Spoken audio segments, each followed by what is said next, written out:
Hello, and thank you for joining us for the Pharmacy Cannabis Lecture Series. Each session is designed to deliver a small and in-depth dose of cannabis education. I'm Candace Hawes, and I want to thank all of our viewers and customers from the Pottery, the Pharmacy Santa Ana, Santa Barbara, and Berkeley for joining us today. In this session, we're going to discuss managing post-polio with cannabis. Post Polio Syndrome is a nervous system condition that can develop 15 to 50 years after someone's infected with polio. It's rarely a life-threatening condition, but its symptoms can impact the quality of your life and everyday independent functioning. Today, we're going to discuss how cannabis can be used to manage the symptoms of post-polio syndrome and other musculoskeletal conditions like MS. Our guest speaker today is my good friend, William Britt. I'm really happy to have him in office with us today. William Britt, as the director of the Association of Patient Advocates, has been working with patients for over 25 years. William Britt has assisted hundreds of medical cannabis patients who have been forced into the court and required to convince a judge and juries that they deserve the right to use medical cannabis.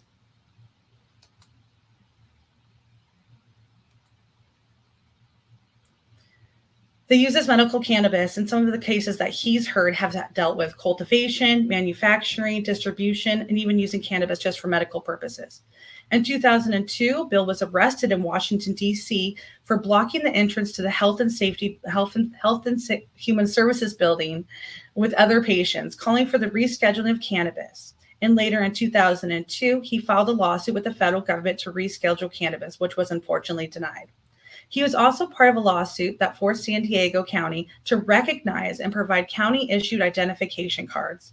Since 2007, Bill has been on the approved panel of experts for LA County Superior Court.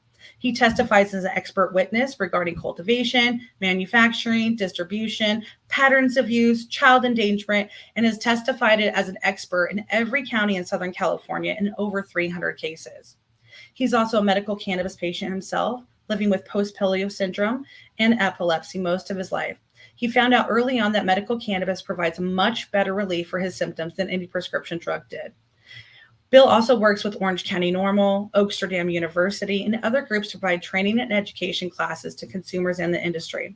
I'm really excited to have my friend with us today, who's a long-time patient, cannabis advocate, to be our guest speaker to talk about managing post polio with cannabis. Thank you, Bill. Thanks for having me. Yeah, definitely. So let's go ahead and start with your story. So can you tell us a little bit about your diagnosis and your story, the different treatments that you found? Well, I was among the lucky last few to actually contract polio. It's an airborne virus. It can be airborne, waterborne from bodily fluids. But I contracted it probably around 3 or 4. And I was subjected to multiple surgery. It actually caused what's called drop foot. It damaged the nerves in my left leg, and so they ended up having to fuse my left ankle, and my leg was in a cast for years at a time. So it's like almost 2 inches shorter than the other. So, and it was weird because when I turned 18, their solution to that, today they would have put you in a growing cast, but now their solution to that was as soon as I turned 18, they said, well, we're going to cut your other leg down.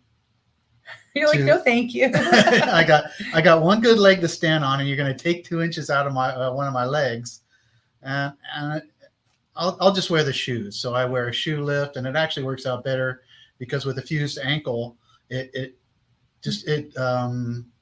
it creates a gait problem when I'm walking. When your ankle is going, it bends. If your ankle doesn't bend, that whole leg. Yeah. I mean, and when you step down, instead of stepping on the ball of the foot, you step right onto the heel. Mm-hmm. So that impacts and goes right up your leg. So it's like just the walking part, and it puts pressure on your knees and your hip because it's not operating naturally, or it's not the gait, the walking is not naturally. So, and that's what happens with a lot of polio patients. And I've actually tried to think of different designs for shoes, and I work with the shoe maker. I go to discovered Rancho Los Amigos, which is one of the first was the major polio hospital that started when the outbreak came in. And my doctor was Dr. Perry, who was one of the foremost doctors at the time, back when. She was like 90 years old when I first went there. but they provided me with orthotics and special shoes that had the heel has a round, or it's rounded, and the front is rounded, so I don't hit right on my heel, but hits a little more in the middle, and then it allows it to roll, my foot to roll a little bit, so it gives a little bit of that action, so it takes some pressure off my knees and my hip. And they also gave me wrist crutches, which I can walk without them, but having these are walk-easies. These are really, really nice. Yeah. They got a special ergonomic handle, because I've had the other ones that are just because you get hand problems, and there's special cushion ones, special cushion grips. You can get special cushion. I don't have them, but they have special cushion tips that are absorbed, that have like gel in them that absorb the impact, because it's all about impact too. And of course, when I'm not wearing the shoes, I don't wear the special shoes all the time. The problem is without them, it gives you scoliosis. When you're not standing straight, that means your spine is curved. So you really have to be careful about what lifting and what you do when you're not wearing the shoes. And it's tough, because you really like when you're around the house, you don't want to wear these big old shoes. So you just have to. What I do is I compensate by bending my right foot, by bending my right knee. To make up for the shortness of the other leg. And what that does is that puts more pressure on my right leg. So my right leg is already taking too much. It's taking more weight than the other one, than it was designed to. That's why the crutches really, really help out. It's like we're standing, and people with polio have major problems standing and walking for long distances. It just really helps you, having something. I've used scooters, when we did a lot of, expos. We went to the 2 or 3 day expos. I might be able to get by one day, but 2 days of walking and standing, and it's just, I had a little scooter that I would take, a little scooter. So I'm almost reluctant to do it, because I don't want to be perceived as, when you're in a scooter or something like that. I don't like being perceived as a disabled person. But I finally got to the point where I don't care what people think. It's whatever whatever is going to help me to function and live longer and not have to have major surgery later on, and it turns out what happens with polio is you do recover. The muscles do recover. It causes neurodegenerative disorder, but it causes neurological damage to the nerve cells. But what happens is they do repair themselves. But when they're damaged like this, and even though they do repair, what happens is that repair doesn't last as long. Those repaired cells do not last as long as someone who didn't go through that problem. So it's really important that people do take it easy, because I feel all right. I know I could do more, but you can't. I know I should limit myself. And as I get older, of course, the pain. The pain is really what limits you. And there's a reason. I had a doctor tell me, don't numb yourself out. Because if there's a reason for that pain. It's warning your body that hey, you're stressing hello, you're overdoing it. You're doing too much. So that's why cannabis is wonderful, and I discovered it at a young age. That it doesn't numb you out, and it doesn't zonk you out, because I've been prescribed every painkiller, opioid, muscle relaxer, and I hate them. I hate the side effects. I hate and I don't want to become addicted. I never wanted to become addicted. So having the using the crutches, taking it easy, it's just really. I like the point you made too about, numbing you out. And sometimes if people are taking opioids, you are just masking that pain, and you can't push yourself too hard. So cannabis almost gives you just enough distraction, and lowers the inflammation, and takes a little bit of the edge off, but it doesn't completely numb you out to the point where you're re-injuring yourself. So it helps me physically, but also mentally too, because as a young kid, children can be pretty mean, and I was they'd be teased. They would play the runaway game and stuff like that, and the frustration levels, and I would just get so angry, and it would always end up. I'd do something like kick the spokes out on my bike, or I'd punch a wall, or it was always, as I was young, I'd always lash out and do something, that ended up hurting me, it's just like, and what I found with cannabis, that that really helped that at a young age. I realized that for anger and that, because I do have those anger problems, and also I would tend to drink. I when I was a teenager, I found alcohol at a really early age, and depressed and anxious and in pain, and alcohol are go right together, and I had a history of my father was alcoholic. There's alcoholism. My grandfather was an alcoholic. So there's a history of alcoholism in my family, and I knew I didn't want to go down that road too. So thank God you found cannabis, right? That's great. And we'll hear more about your story. Let's pick up that like later in the presentation. We'll talk about how you actually started using cannabis and what you use and what you find works for you. Let's start by giving the audience a little bit of background, because I know we might have some users that are or some viewers that are like brand new to cannabis, and they're watching for the first time. So let's give them a little bit of background. So we have something called the endocannabinoid system, that all animals have, all humans have. Do you want to tell the viewers a little bit about the endocannabinoid system? Well, these are natural. You've heard of endorphins, or endorphins are natural morphines that the brain, that your brain and your body. Well, cannabinoids are similar, but they're more about homeostasis. It's more about, and this is why cannabis can have actually opposite effects, because depending on the dosage and how you use it. But what's they're called endogenous. That just means inside endogenous cannabinoids, and then there's phytocannabinoids, which are plant-based cannabinoids. And it's so interesting or weird that there happens to be a plant that has chemicals that actually mirrors our own internal endocannabinoid system. And with the cannabinoid system, again, it's about homeostasis, and they would do like experiments where what happens, they would inject capsaicin or pepper into a person's arm. And if the person had high levels of cannabinoids in their system, the inflammation would be a third of what a normal person who had very low levels of cannabinoids in their system. So what it's doing is it's telling, what happens is your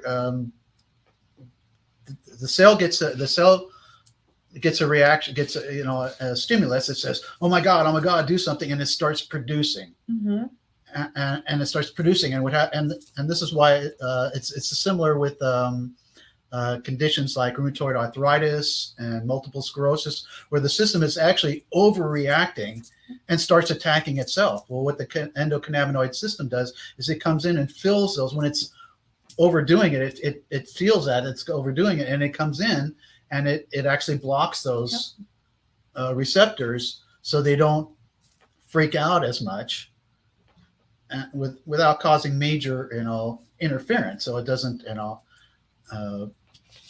so you have this. So we have these plant, and there's people, and it turns out people have low levels of cannabinoids in their system too. And this might lead, and as we get more experience, more studies and more going on, more science going on, we'll find out even more. This is we're still learning, we only discovered the cannabinoid system in the 50s, and it was only recently that we discovered things like CBD and the CB1 receptors and the CB2 receptor, the different receptors in our brain. The good thing is that where the receptors are, they control things like immune system, appetite, pain sensation, mood, memory, but they don't control our central nervous system like opioids do. What that means is that if you take too much opioids, it shuts your central nervous down system and you die. You could take cannabis, tremendous doses of cannabis, and it does not shut down your central nervous system. So you cannot, much safer. You cannot. There hasn't been a death attributed to cannabis alone, the overdose death attributed to cannabis. So now you have a substance that, this is why I don't understand why it hasn't been used. Well, when you think of the pharmaceutical companies and the profits and the money, and now the Oxycontin, fentanyl, it's all these people.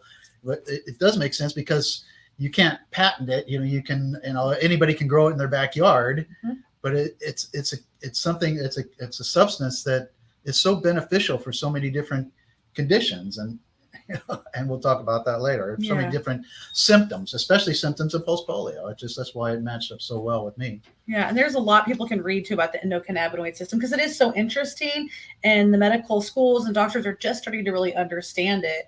But it really is kind of fascinating. Just like you said, our bodies were meant to really have this plant substance, and it's made to work with our systems to kind of balance out. So really interesting. There's a lot to learn about the endocannabinoid system. If you push the space bar, it'll make it move. So why don't we now talk about the major cannabinoids? So THC and CBD are probably ones that people have heard about, but can you talk about maybe a summary of those two again, and then maybe a brief, people can brief for themselves to some of the cannabinoids that they may see inside the dispensaries. Well, let's talk about, we talk about here, people think indica sativa. We don't use indica sativa anymore. We use chemical varieties or chemovars. So what you're looking for, and the problem is there are so many different varieties of cannabis. Actually, it's the wonderful thing is about, it's good and it's bad because there you have a lot to choose from because there are different strains, different chemical variations, different methods of preparation, different methods of ingestion, and we'll talk about that. But THC is going to be psychoactive, the more psychoactive one. This is one if you're a novice, you want to be very careful with. If you're using edibles, there's a saying, start low and go slow. So 2.5 to 5 milligrams is most you want to do when you're first starting out. So you want to keep it very, very low. CBD, on the other hand, has little to no psychoactive effects. They say if it makes you feel better, to me, that's a psychoactive effect. Yeah. If I'm depressed and I take something and it makes me feel better. Yeah, or stops you from being anxious or whatever. Yeah, I would agree, but it's not going to knock you out. It's not doesn't change your perception. Doesn't make you feel like euphoric or anything like THC would. Yeah. And the problem with edibles and pills and drops is, sublingual is a little better because when you take a drop sublingually, you're not swallowing it. It's absorbed much better. But when you eat something, it can take 45 minutes to an hour and a half. Yeah. And what problem is people eat something and then they don't feel anything for half an hour and they say, oh, I'll eat some more. Yeah. Well, that was really delicious because the quality of edibles nowadays, it's like gourmet candies, and it's hard to eat just one, especially when you don't feel anything after 30 minutes. You're like, oh, I'll take another one of those. And well, I guess fortunately, most edibles you get at the dispensaries have to be portioned out in 10 milligram. For me, I can, 100 milligrams is not much for me to take it. Well, I easily take that. I built a tolerance for edibles, but it's really what you got to be careful about because it can cause. Well, we'll talk about some of the negative side effects later, positive and negative side effects of cannabis. Another really popular one of the cannabinoids is CBN too. We have a lot of people coming in since falling asleep, staying asleep is like a big issue. We have a lot of people coming in looking for CBN. There's also acidic forms of THC and CBD, right? If you take a cannabis plant and you dry the buds and you pull them off, if you were to eat that bud, you would not get high off it, or little to no effects because THC is initially THC acid, THCA. When you heat it to a certain point, which is called decarboxylation, you remove the acids from it, or it becomes THC, not THC. It changes the chemical structure. And some people will actually use raw cannabis. They'll juice because again, you get a lot of the medicinal effects, but little to no of the psychoactive effects. And it can be better. THCA and CBDA can be for different conditions or different symptoms. This is why, again, we have this arsenal. So many cannabinoids, so many different terpenes, And the research one day will be able to identify these for people. I think in the future, people will be able to take a test.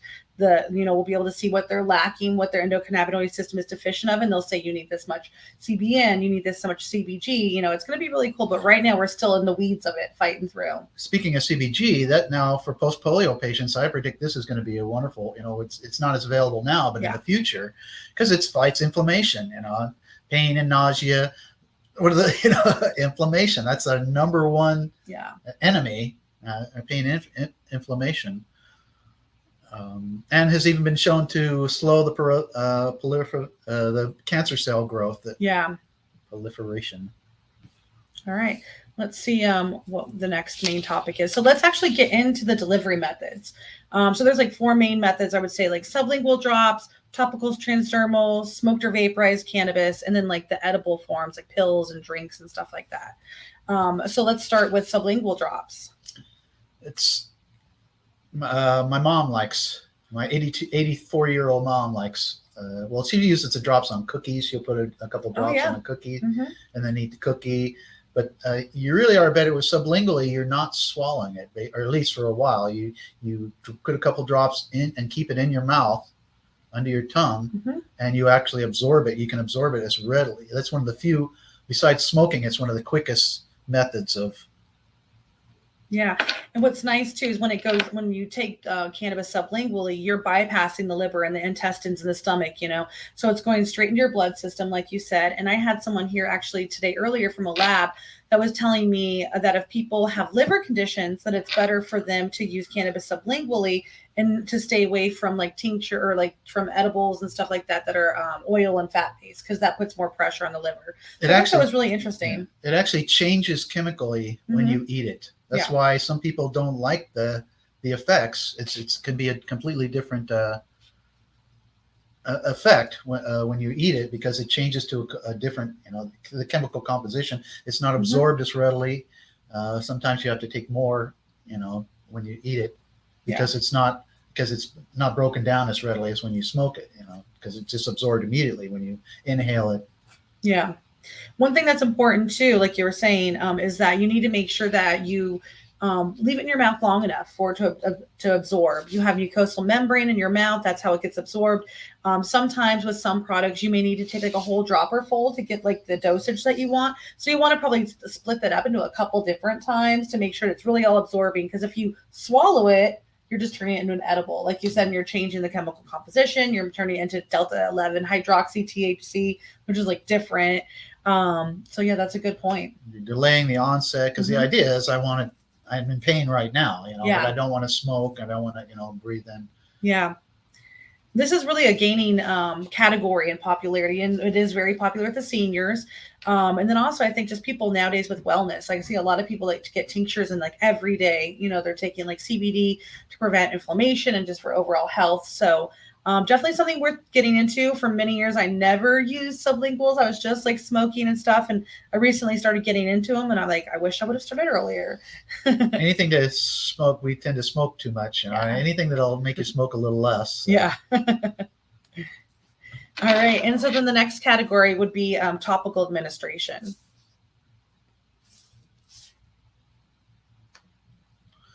Topicals are great for arthritis, especially for arthritis and muscle pain.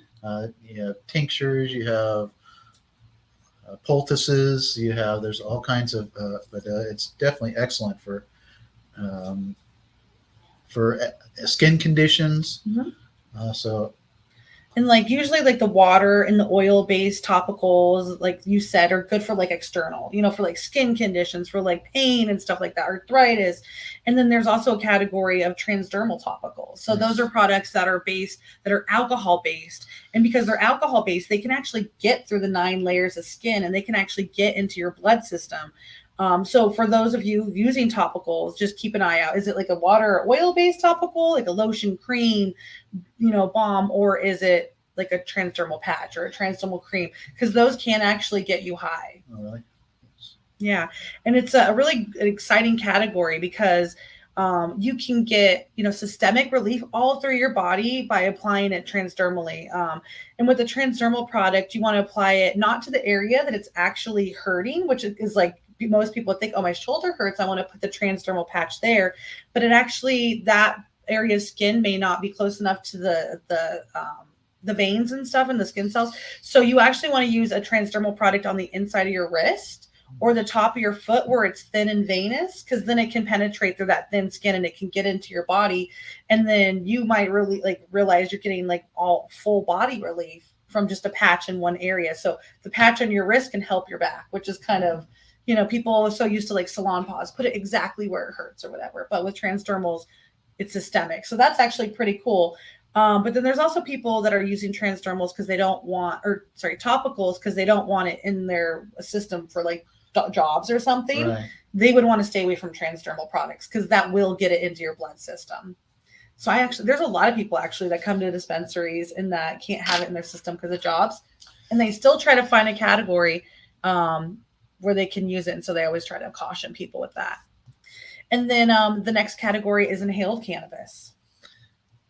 Of course, well, besides smoking, everybody knows about smoking, but the vaporizers are wonderful. I have a Volcano. Those are great. It's like the Mercedes-Benz, and they last forever, right? Yes. 10, 15 years. The only problem I have with it is it's still a little dry, and we if they could add I'm waiting for a product that can add a vaporizer. I mean a humidifier with the vapors too. So because my girlfriend Anna has asthma problems too, and smoking can wipe her out, but she doesn't use that because it's just so harsh. Dry. Yeah. Not so much harsh, but dry. It's just I guess it is harsh, but I'm waiting. Interesting. It's been fun for the last being involved in this for the last 20 years to see the evolution of all the different products. And once we get the federal, which I predict next year, it'll explode. The companies will explode. And this product here, the vaporizer, the Volcano, the standard for vaporizers, like you said, has been around forever, and they haven't done much change to it. So it's about time that they innovate. But nice thing about vaporizing is that with regular inhaled cannabis, there's smell. It smells up your room, it smells up your apartment, it smells up your clothes. With vaporizing cannabis, there's a different kind of odor, especially if you're using a vaporizer pen. There's hardly any odor. It's a sweeter smell, and it's almost like a perfumey smell. Instead, it doesn't have that natural, And I like my vape pens too. Convenient, portable, easy. Whoopi Goldberg calls it her sippy pen or whatever. But it's nice for when you're having breakthrough pain, like say you're standing in the grocery store or bank and it's taking way too long and your legs start hurting you, you can just whip that out, step outside for a couple minutes, take your dose, and no one can smell, no one can even tell you used cannabis, and then you can resume your activities. So again, when I'm visiting my mom, she doesn't like the smell of smoke. So it's just having a vape pen or something like that, or you could just step out yard. It's good if you have people who don't like cannabis, or if you want to be discreet, and you can be as discreet, or if you have a lot of people are living in apartments where they can't, they don't allow it, or Section 8 housing, you really have to be careful about smells and stuff. That's why, and it's better, it's going to be much more better for you than smoking. You're not burning and inhaling the combusted plant material. With a vaporizer pen or the Volcano device like that, or others, what the device is doing is it's just heating up the cannabinoids or the cannabis to the point where the active cannabinoids are released in the vapor, and you're breathing it in, and you're not even breathing out smoke. So it's nice. And the nice thing about vaporizing smoking is that it's almost instant. So if you're having a breakthrough pain, panic attack, can't eat, nauseous, whatever, can't sleep, it's almost instantaneous, and it's really easy to gauge and take one hit. How do I feel? Do I need more, or am I good?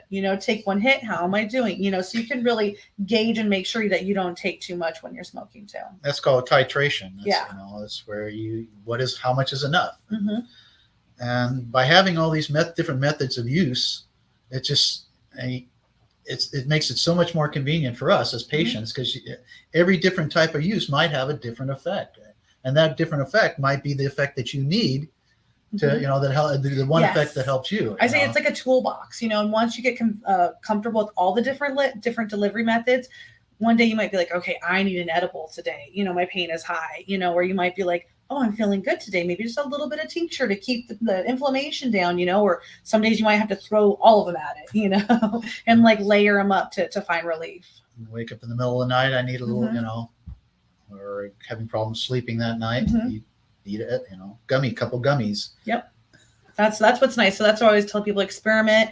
A lot of dispensaries like pharmacy will have things in sample size. So you can get things, try something out, or just have those different delivery methods on hand, for those days that you have like a lot of pain or whatever.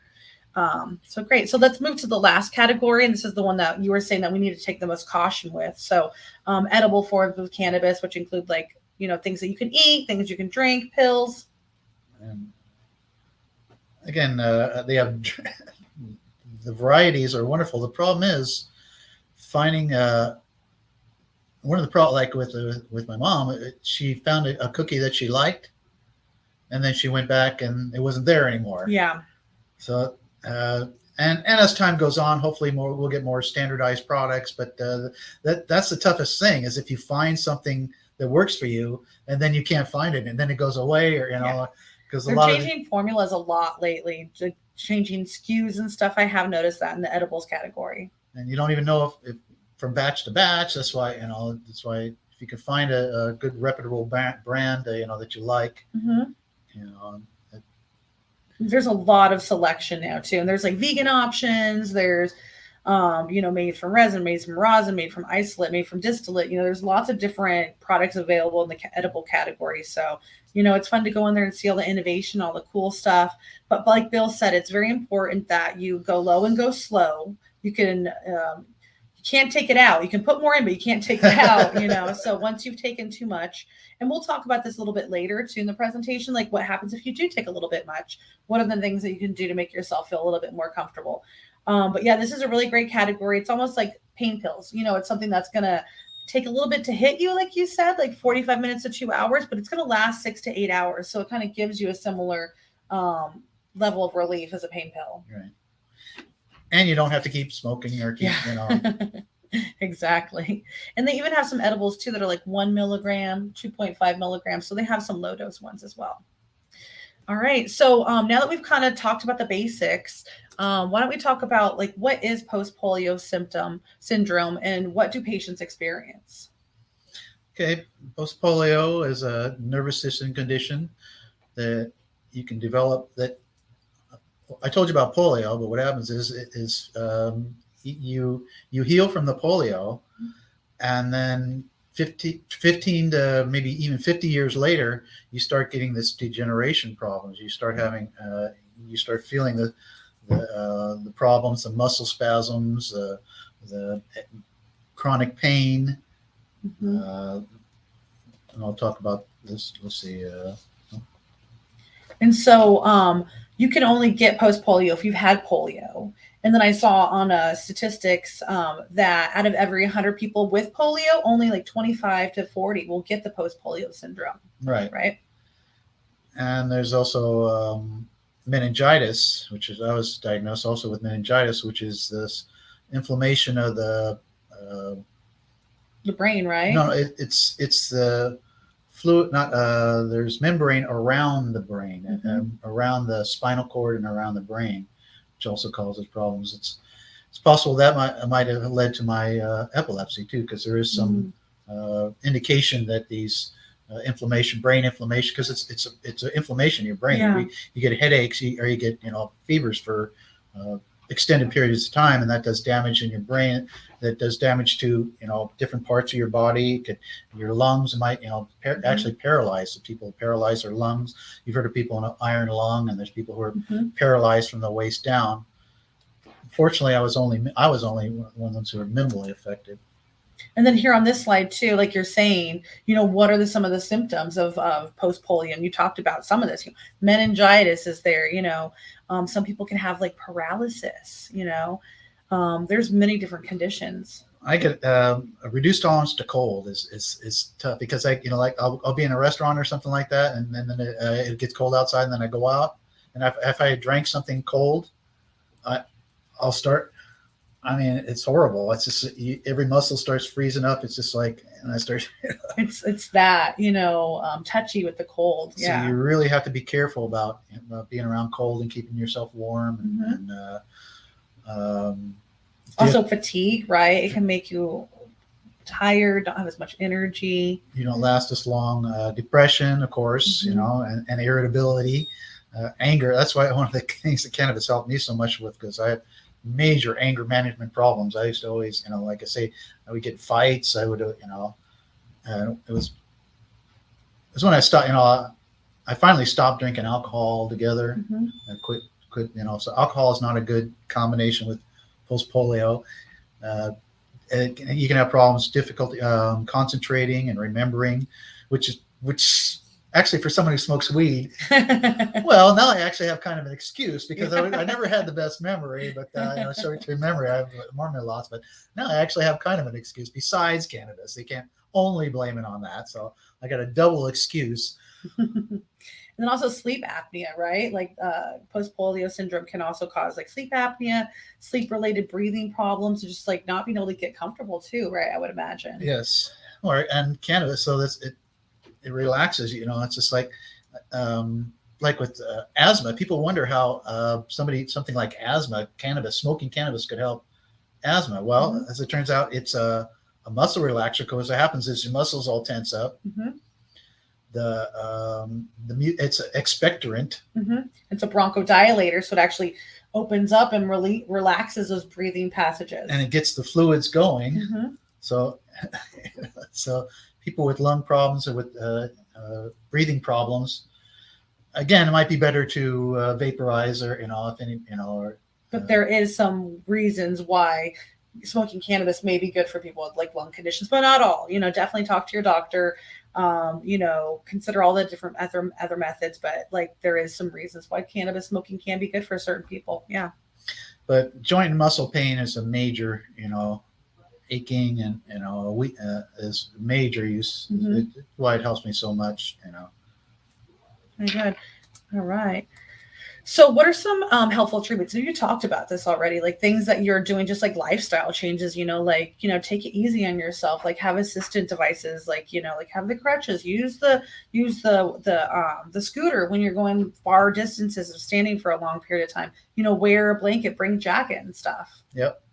Because there's really like no medications, right? So when you go to the doctor, they're just going to tell you, these are some lifestyle choices that you can do to help make yourself more comfortable. They say, here's some sleeping pills, here's some pain pills, here's some, nausea pills. Here's, that's about all I know how to do, for the condition. That's all.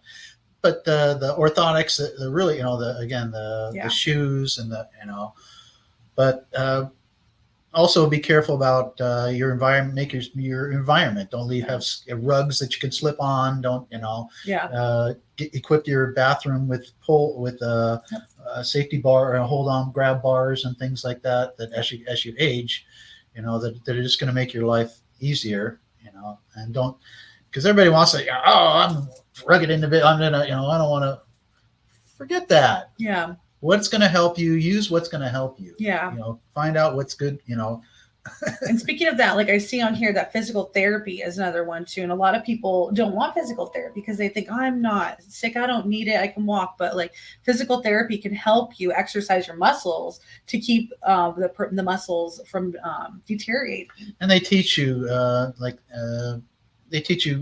because my ankles fuse. I can't do yoga.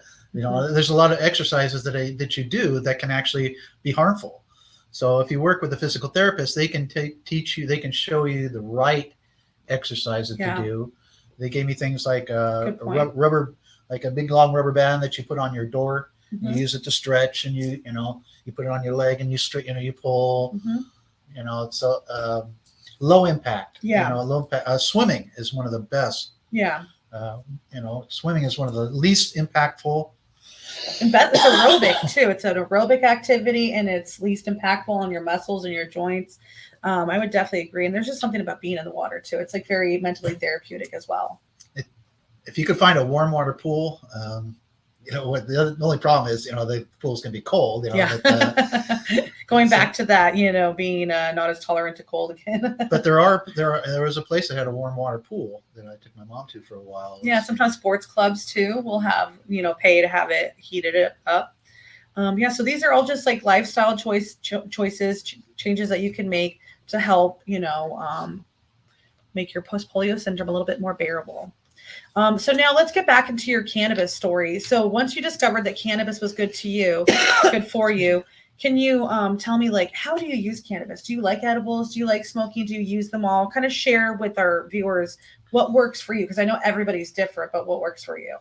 I like it all, but I smoke and vape more than anything. Mm-hmm. Hash is my favorite, but It's the problem strong is, and it packs a punch, huh? And you use less. It takes less, Mm-hmm. so you're not smoking as much, and it's easy. A little easier to use.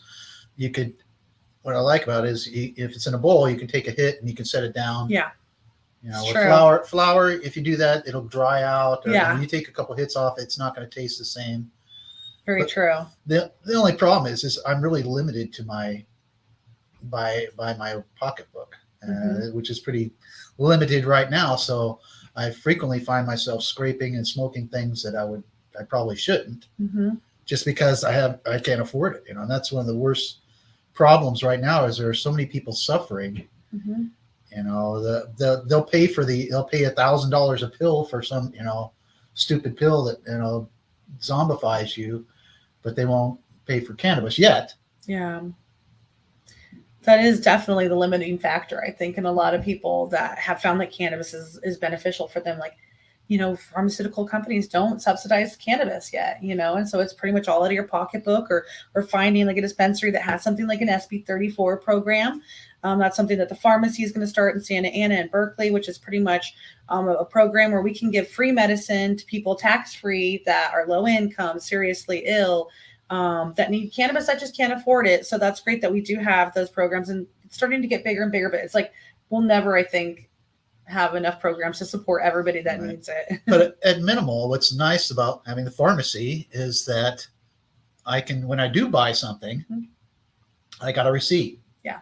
So now I have proof. I can write this off of my taxes. I should be able to. Let's see.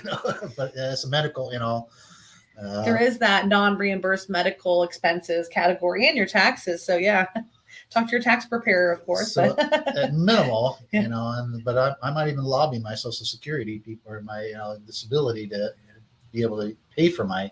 Yeah, it just takes work. I know I heard somebody finally got workers' comp, I think, to pay for their cannabis, or it was like, I think it was workers' comp. So yeah, innovations all the time. So very good. So, you smoke. You said you like to use edibles. You have a high tolerance for edibles. You could take about 100 milligrams. You've been using cannabis for like 45 years. So, but it's weird because I can smoke, take a couple hits and get a nice buzz. But, somebody gave me some edibles the other day, like gummies, and they gave my girlfriend like about a quarter as much as I took. She got, later on, she got knocked out. And I took 4 times what she did, and I barely felt anything. Yeah. It's just like, I think it's like that endocannabinoid system, it's delivering the cannabinoids to like your body and like dealing with like, the things that you need, balanced.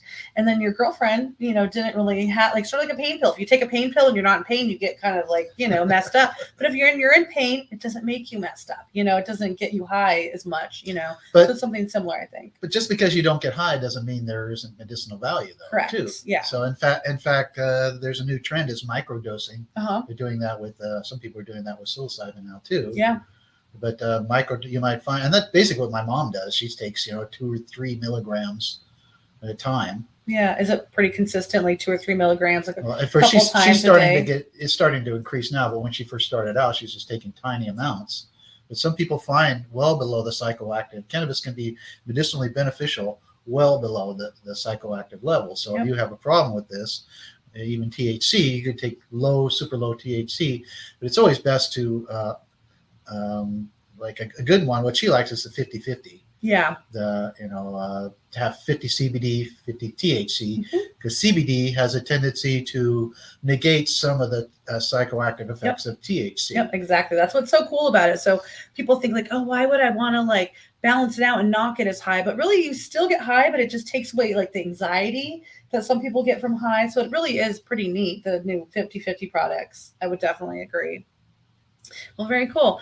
Okay, let's see. So we talked about cannabis. So how can cannabis help treat the symptoms of post polio syndrome? Oh gosh, all the things that I was talking about. Chronic pain, nausea and vomiting, sleeping problems, anxiety, depression, fatigue. It might help a little bit, but you're couch it can locked. also cause that sometimes. I already got couch locked. But I mean, if cannabis is helping you sleep, then you're getting a good night's sleep. So then you're not as fatigued. So I can see how there could be some ways that it can help prevent the fatigue. And sleep is very, very important. I know as an epilepsy patient, lack of sleep can actually trigger seizures. So any condition, that has the sleeping problems is going to be exacerbated, by that. Yeah, sleep is so important. If you're not getting a good night's sleep, any medical condition, like you said, is going to be worse. You're not letting your body heal. And speaking of epilepsy, that has anticonvulsive, and I've been seizure free. That's another show, but before 96, I would have 2 or 3 seizures a year, and I'm talking grand mal seizures, fall down, almost die, choke, choke on your tongue, turn purple, seizures, grand mal seizures. And since 1996, since the passage of Prop 215, I have been seizure free. I have not had a single seizure. That's not great. even an aura. An aura is where you feel it coming on, but but that having the medications that I don't have to take. I stopped taking all those medications with the side effects, and it's just it's great. That's wonderful to hear. But it's again, it can help patients with polio because cannabinoids are appetite stimulants, the best, analgesics, immunosuppressants, helps with muscle spasms and neuropathy. And again, the immunosuppressants, this is where your system for arthritis or rheumatoid arthritis and multiple sclerosis, and there's conditions where your body is attacking itself. Having a immunosuppression is very, very beneficial. Antimicrobial. Post polio patients can be more susceptible to infections, so having an antimicrobial effect in your system is a good thing. Yeah, a lot of benefits. All right. So what some of the typical side effects from cannabis, they're pretty minor compared to like the side effects of other medications. If you think about it, like you watch all the ads on TV, it's like you can die, you can stop breathing, you can this or that. It's like that sounds horrible. Why would I even want to take this? But people still want to take the new drugs. So most of these side effects are so minor. Sometimes they're even benefits, depending on how you look at it, But some of the reported side effects, because we just want to be, straight and honest with you guys, is it can cause fatigue. It can, which fatigue, you may want that at the end of the night when you want to like relax and go to bed. You want to be able to relax. It can cause hunger. Again, something that people may want. Euphoria, not a bad thing, a good thing in my eyes. Cottonmouth and increased thirst. You could deal with that pretty easily. Just drink some water. Mint, gum, that kind of thing definitely helps. Dry eyes, classic sign. Again, cannabinoids is bringing blood to the blood vessels, increasing the blood flow, and that's why you get the red eyes. Also, unfortunately, delayed reaction time. That's why we don't want you taking cannabis when you're not familiar with the effects and driving a car, operating heavy machinery. That's definitely not safe. Short-term memory loss, but again, that's why it's good for PTSD when people are, suffering like an occurrence and they're having all these traumatic memories come, the cannabis, smoke some cannabis, and that, short-term memory sets in and helps you kind of forget those horrible things. It can also, it decreases your dreams. I know I can't remember. It suppresses dreams.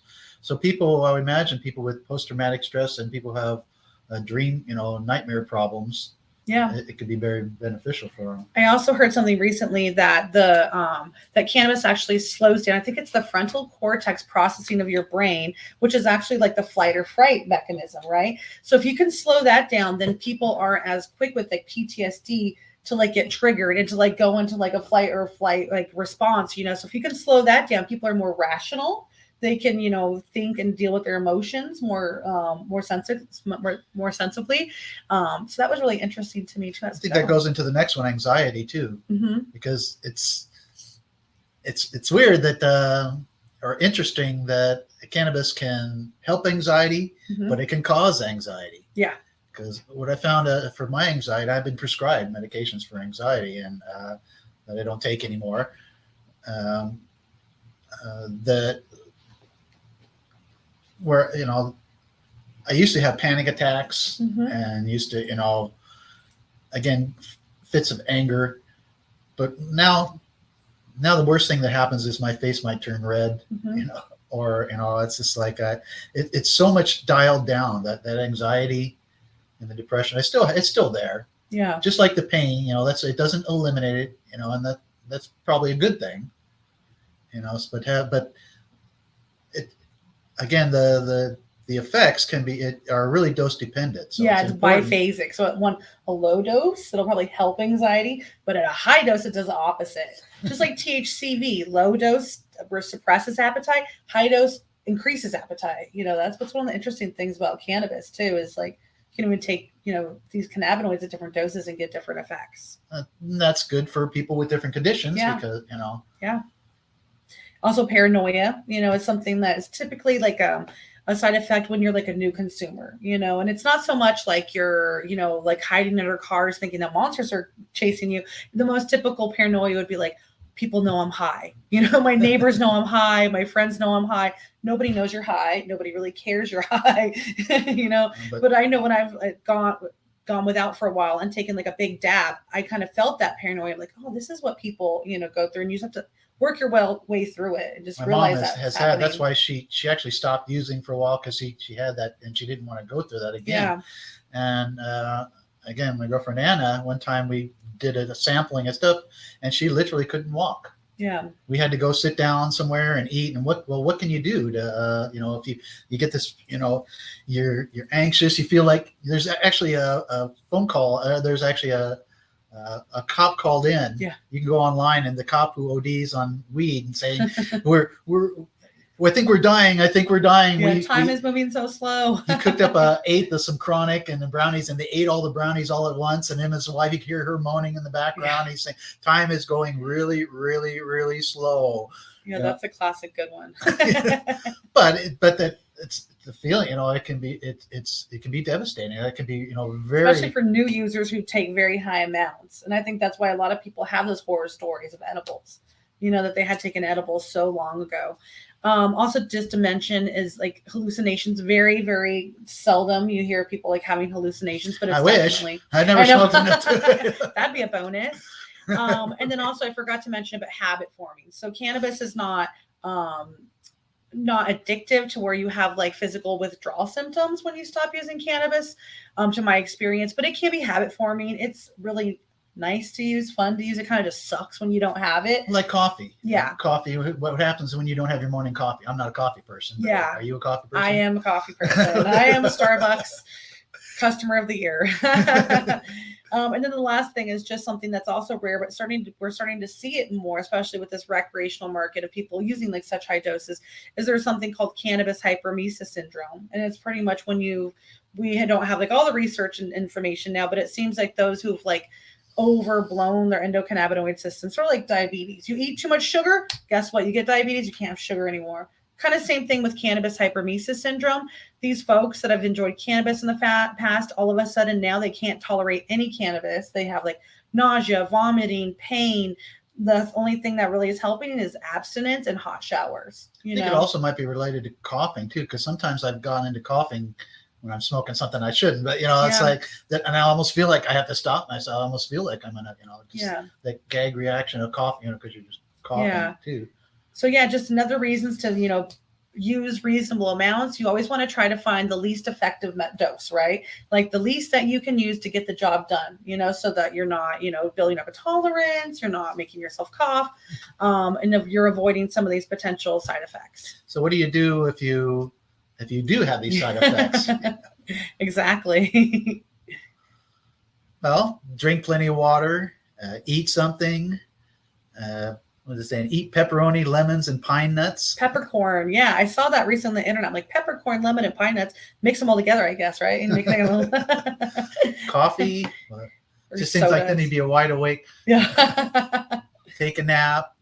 Distract yourself too, because that can, a lot of times it gets you thinking and thinking. Oh my god, oh my god, oh my god. You start thinking the cycle of, and it uncomfortable because it's very uncomfortable. Yeah, so lean into it. Watch something you like to watch. Watch a movie. Maybe you'll see it from a different perspective. Listen to some music. Maybe it'll sound better than you ever heard it before.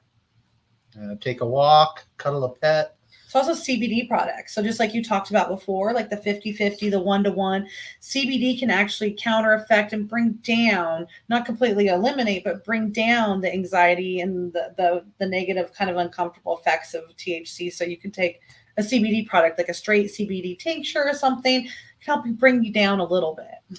Supposedly there is a product out there that I've seen, but who knows whether it works or not. Are you talking about the Undo? The Undo, yeah. I have that listed here as well. You can buy that at head shops. Have you gotten it any? I've heard from a couple people, seniors in particular, that they were having like a party where they were all enjoying. Somebody got a little bit too much, and they reportedly had it helped them. But the mind is pretty strong, so it could also be a placebo. But reportedly, that does help as well. And we also like talk to a friend, especially someone that's familiar with cannabis. Call them up, like, oh my gosh, I'm so high, and they'll be like, that's cool. Now you can talk to a friend. You can also, like you said, take a walk, or take a bath.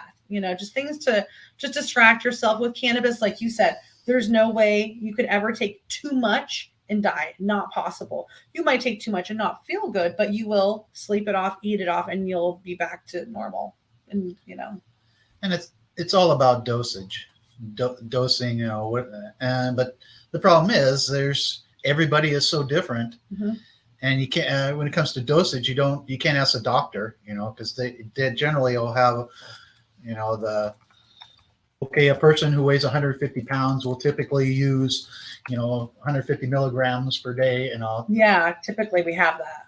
But we don't have those, and because everybody's conditions are different, 150 milligrams could be just fine for one person, but totally OD in the next. You might have a 100-pound person that can take 100 milligrams, but then like a 250-pound person that can't take 20. So again, you want to start with a slow, relatively low 2.5 to 5 milligram dosage. Unless it's CBD, the Epidiolex is this prescription form of CBD, and they issue up to 1,200 milligrams per day. Wow. And I'm wondering, because people are taking 10 milligrams of CBD, and is that really? I know. How much of that is placebo? And that's what because I've heard a lot of doctors talk about, the effective dose of CBD, like the therapeutic dose for like somebody, with like epilepsy or something like that, is like in the hundreds of milligrams to thousands in Sadovex's case. So it's, when people are taking like an edible with like 5 milligrams, it's like they are reporting that it's doing something for them. But I'm like, really, would they be better off taking a high amount of CBD? Time will but tell. If the placebo amounts help, or again, it can have benefits even at well below the psychoactive effects. So if that, but what usually happens is that it only lasts for a while, and then the pain comes back. Yeah. But the benefits of that is then you can start, then you just increase the dosage. Yeah. Very good. And let's see. We talked about microdosing. Yep. Again, talk with your physician, because one of the worries is interactions with other medications. Mm-hmm. There are most conditions. It's shown that opioids, it works well with opioids. People who take opioids decrease their usage, and it decreases the side effects. Most medications, like I say, I was able to stop taking my epilepsy medication altogether. But you really want to work with a doctor, and there are some conditions, medications like schizophrenic for different conditions, schizophrenia and other mental conditions. That it has been THC has the studies are contraindicative Yeah. But there has been CBD is starting to be they're starting to study CBD in schizophrenia Oh, very and good. mental conditions, and so again, it's going to be everything's going to go so slow for these studies, Yeah. But what they're going to find is it's beneficial, but we got to wait. Meanwhile, for 10 years, patients got to suffer. Yeah. That's why, you can try, like my daughter-in-law has schizophrenia, and, she tried old CBD and it seemed to help a little bit, but then the doctor told her to stop. Yeah, because they're just very cautious. Like a lot of psychiatrists, like they know a little bit about cannabis, but they know it's not good for schizophrenia, so she was probably scared her off, And with THC, if it was THC, I could see, because there are Yeah. some, I have read some, there's a lot of good information out there, a lot of good books. I get my, this one's not cheap. Speaking of good information, I'm going to put all these links up. This one's not cheap, but this is where I get a lot of my information. This is where it's almost too complicated for, usually when I'm talking to doctors or to my scientist friends or, to help, but I've got some good information out of it. There's a lot of good information out there. That's good. So, did you have any other thoughts you wanted to share before we kind of go into sharing resources? Just find the right chemobar for you. Mm-hmm. Find the right chemical variation. Trial and error. So you want to probably take notes, when I tried this strain, this is how it made me feel. I smoked it this way, Mm-hmm. Yep. Or I used it this way. Let's see. I think we went through pretty much everything. Like you said, there's a lot of resources. If you have a medical condition, you can look that up on Google and you can find, articles on it. A lot of times these websites have like strains that have worked for other people's or chemical varieties that have worked for other people. Stress too. I can't stress too much how much stress impacts people with the conditions, especially conditions like multiple sclerosis. They've got Huntington disease. These are neurodegenerative diseases. Mm-hmm. So it actually has benefits for neurodegeneration. Mm-hmm. Huntington's, Parkinson's, Lou Gehrig's disease, ALS, which is a motor neuron disease. Yeah. So having something that it actually slows the progression, reduces oxidative damage, again, anti-inflammatory. Most of these are inflammatory conditions. Mm-hmm. Yeah. Our whole life, people battle a fight against inflammation, and people have no idea. Inflammation in the brain is Alzheimer's and dementia. In the lungs, the asthma, and the joints, it's arthritis. In the stomach, from the intestines, it's Crohn's and colitis. Inflammation affects us so many different ways.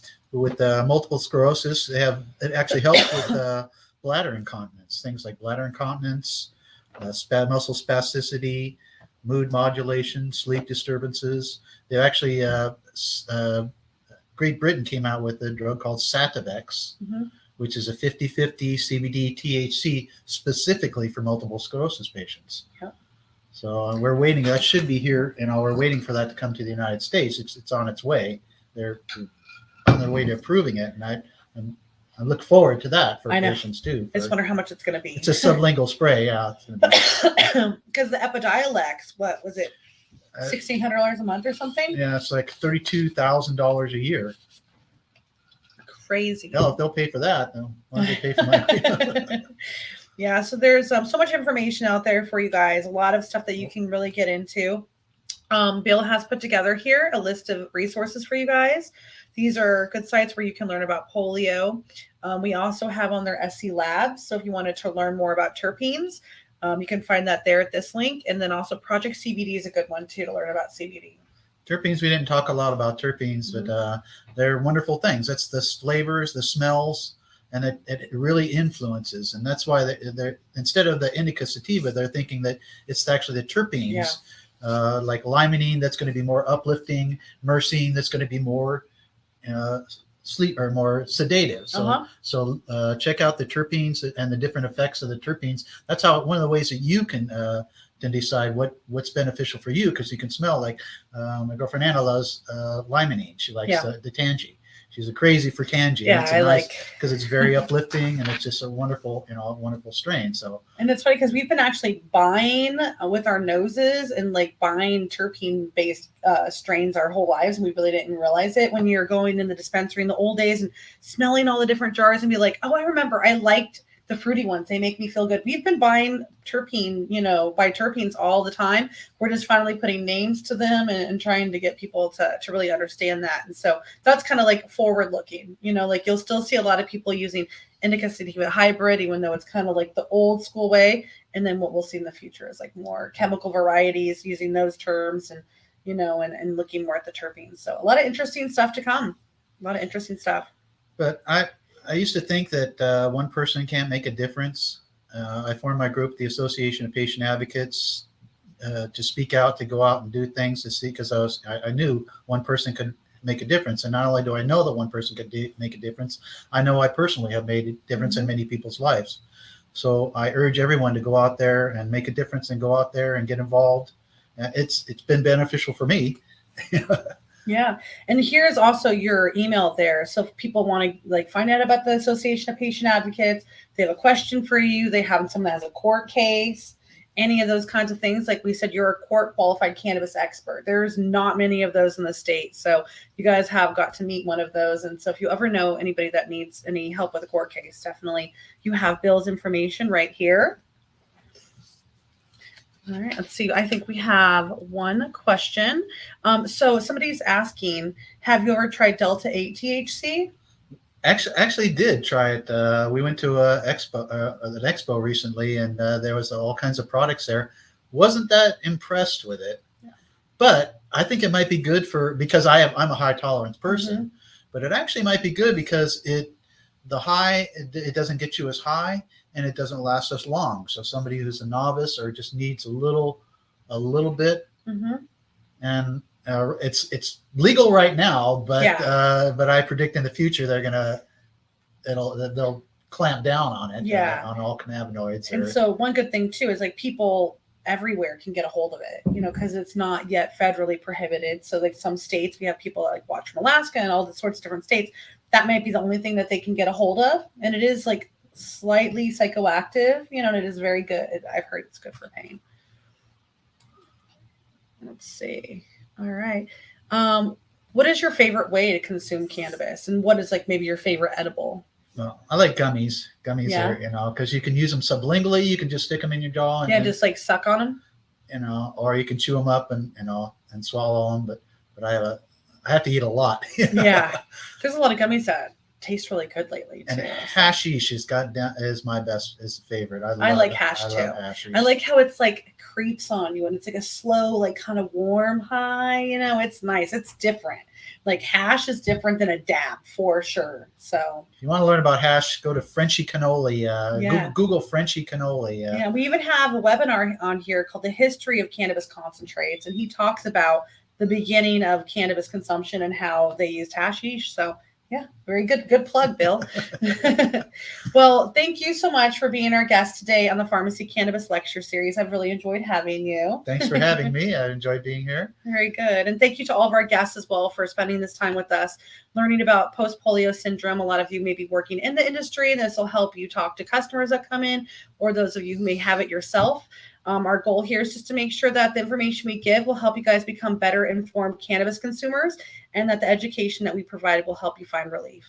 Until next time, be well and stay safe. Bye-bye. Whew.